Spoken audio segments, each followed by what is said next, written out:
Saya dulu punya seorang kiai yang begitu dekat, walaupun saya tidak berguru kepada beliau. Beliau sering berdiskusi, lama-lama beliau cerita tetangganya itu Tionghoa, Pak. Saya juga, tetangga saya Tionghoa, kanan kiri tetangga saya Cina, Pak.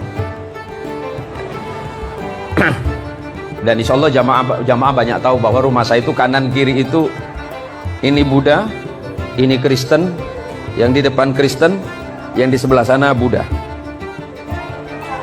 Dulu Umi almarhumah protes, "Nah, kenapa kamu seneng beli rumah di situ yang tetangganya non muslim semuanya?" Jawaban saya sederhana, "Mi, pertama karena Allah mentakdirkan saya di situ. Yang kedua, mungkin saya bisa memberikan manfaat untuk mereka." Alasannya apa? Mereka tidak mungkin baca Quran. Wong Cino lambok botan ngertos, Pak, basalah Quran. Gak mungkin mereka baca Quran, gak mungkin mereka itu baca hadis. Tapi yang mereka baca adalah saya. Sebagai seorang muslim pasti dia membaca saya. Kalau saya baik menunjukkan sikap dan akhlak saya sebagai muslim, pasti mereka berkata, "Oh, ternyata Islam itu baik." Karena saya mendapat cerita dari seorang ulama yang sudah wafat, namanya Kiai Subki Zayyadi. Beliau itu punya tetangga dulu di Paritwan Salim. Ada yang tahu Paritwan Salim, Pak Siantan? Ya, Perwasal. Punya tangga namanya Pak Afiong, Cina. Pagi-pagi Pak Apiong ini datang sama Kiai Subki. "Selamat pagi Pak Kiai." "Selamat pagi Piong. Ada apa Pak Piong?" "Aku sini minta doa." "Minta doa apa?" "Doa cepat kaya." Kata Pak Kiai, "Kita beda Tuhan." "Tak apa, Tuhan aku tak baik, siapa tahu Tuhan Pak Kiai baik." Semoga Allah merahmati Kiai Subki. Jadi macam mana lah? Terserah Pak Kiai lah, yang penting aku kaya. Kau dulu kan kaya Yong. Itulah Tuhan aku tak bayar. Dulu aku kaya, uang aku banyak, toko aku banyak. Sekarang aku jadi bangkrut. Jadi macam mana lah? Minta doa lah. Kiai Subki bilang, "Udahlah Yong, kalau kau mau, yakin, bacalah Fatihah.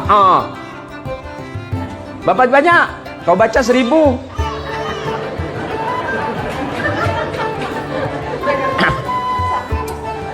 Api yang tak tahu apa itu Fatihah. Kiai Subki tak tahu apakah Ayong ini percaya apa enggak. Api yang balik. Kiai Subki senyum. Tak mungkin lah dia baca itu, kata Kiai kan. 2 tahun berselang, Pak Ustadz, Api yang datang. "Selamat sore Pak Kiai." "Sore? Kamu siapa ya?" Apiong. "Apiong yang mana?" "Dulu aku yang minta doa sama Pak Kiai." Hah? "Kau sekarang?" "Aku jadi kaya." Kiai bingung. Serius Yong? Kau dulu baca apa? Pak Kiai suruh aku baca Fatihah. Iya, aku suruh baca 1000. Kau baca, aku baca. Macam mana kau baca? Fatihah.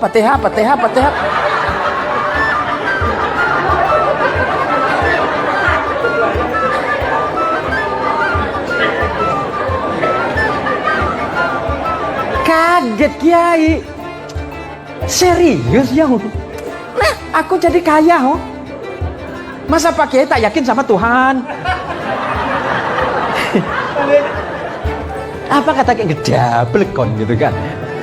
Kiai yang ngajarin gak kaya-kaya, Cina yang diajarin kaya duluan.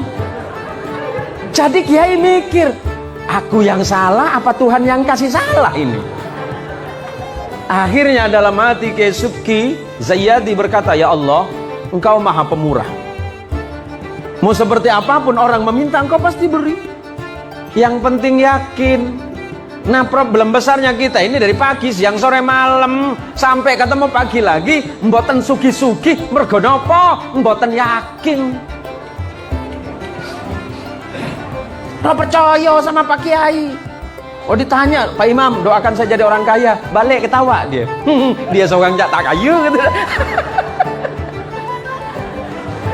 Ya Allah, ini terjadi Pak. Ni'matani maghbunun fihima katsirun minan nas, as-sihat wal faragh. Ada dua nikmat manusia yang besar yang sering dilalaikan oleh mereka. Dan ketika nanti nikmat itu hilang, baru mereka berpikir bahwa aku membutuhkan keduanya. Pertama, sehat. Kedua, sempat. Ketika kita sehat, sempatkan waktu untuk beribadah kepada Allah. Bukan sholat ketika sempat. Ingat, sempatkan waktu untuk sholat, bukan sholat di saat sempat. Tak sempat, tak sholat. Di saat sempat, baru dia sholat. Padahal waktu kita ini sudah cukup panjang. Kesempatan yang Allah siapkan begitu luar biasa. Yuk, masing-masing lihat ke dalam hati kita masing-masing. Sudah seperti apakah iman kita kepada Allah? Sudah seperti apakah ketakwaan kita kepada Allah? Dan sudah seperti apakah sabar kita di sisi Allah? Dan seperti apakah rasa syukur kita di hadapan Allah? Banyak di antara kita berpikir bahwa iman saya sudah kuat, ibadah saya sudah kuat. Padahal sebenarnya mungkin itu tidak seberapa di hadapan Allah. Maka mulai sekarang perbaiki sikap, perbaiki ibadah, perbaiki akhlak, perbaiki semuanya. Maka insya Allah, Allah akan memperbaiki hidup kita. Walaupun harta kita tidak banyak, walaupun hidup kita sederhana, rumah kita bukan rumah gedong, rumah kita tidak sebagus istana, mungkin rumah kita beratap dari daun sagu, kemudian papannya terbuat dari dinding yang biasa, lantainya terbuat dari papan yang AC-nya 25 jam. Sebab kalau rumah lantai papan itu AC-nya 25 jam Pak. Tapi dia bersyukur, alhamdulillah Allah, walaupun saya seperti ini saya bahagia ya Allah. Matur suwun, terima kasih Engkau telah menyiapkan aku rezeki yang sehat. Sebab kalau sehat nanti banyak orang akan membeli kesehatan, tapi ternyata mereka tidak mampu membeli kesehatan. Padahal ketika sehat dia tidak menyempatkan diri untuk dekat kepada Allah. Yang sering kita temukan adalah ketika kita sholat gak yakin kalau kita sedang berhadapan dengan Allah. Padahal yang Allah sebutkan dalam Quran, alladzina yadhunnuna annakum mulaqu rabbihim wa annakum ilaihi raji'un. Orang yang sholat madhep saking Gusti Allah itu yakin, Allahu Akbar. Hatinya berkata, ya Allah, aku tidak melihatmu, tapi Engkau sedang melihatku. Aku tidak mendengarmu, tapi Engkau mendengarku, ya Allah. Tunduk kepada Allah. Nek kulo kali jenengan sholat Pak, mulai dari takbir sampai salam nggak ada satupun yang ingat Allah.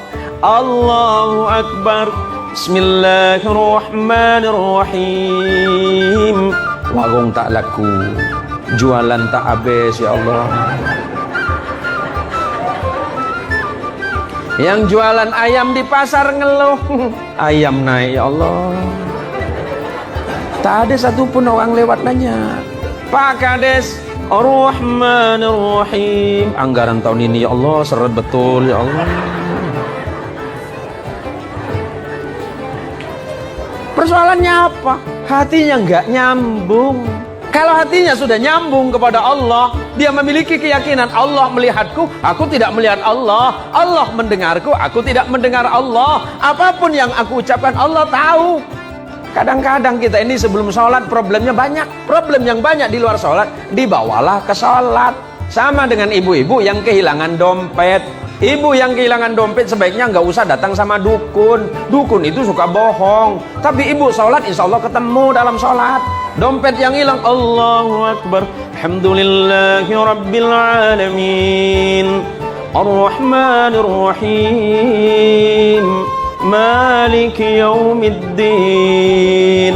Mulai merayau pikiran, tadi aku dari pasar, mampir mana ya? Oh, akhirnya dompet ketemu waktu waladhdallin. Di mana aku taruh di atas lemari. Persoalan hidup dibawa dalam sholat. Bagaimana Allah akan mengeluarkan kita dari persoalan? Nah sekarang kita belajar saja bahwa dari awal takbir sampai akhir salam kita belajar khusyuk. Apa itu khusyuk? yang penuh dengan ketenangan, penuh dengan ketawadhuan, penuh dengan kerendah hatian kepada Allah, penuh penyerahan diri kepada Allah. Ya Allah, salatku tidak sempurna ya Allah, salatku tidak sebaik itu ya Allah, salatku tidak sebaik Nabi, salatku tidak sebagus sahabat, salatku tidak sesempurna ulama dan para walimu, salatku ini seperti ini ya Allah, tolong terima ya Allah. Allah pasti menerima. Kadang-kadang ada yang malam ngomong gini, ngapain sholat? Ngomong sholat aja nggak kaya-kaya. Atuh ibu, kia ta ibunya. Sholat teh, kita ini sholat dari takbir sampai salam nyaris tidak ada satupun yang ingat kepada Allah. Nah mulai sekarang, kapan kita ingat? Paling tidak waktu takbir, takbiratul ihram, takbir yang pertama, sedangkan takbir berikutnya disebut dengan takbir intiqal. Takbir kenapa yang pertama disebut dengan takbiratul ihram? Sebab takbiratul ihram adalah takbir yang mengharamkan mengingat selain Allah di dalam sholat. Ada batas. Pun Anda sudah sholat, yang wajib Anda ingat hanya Allah.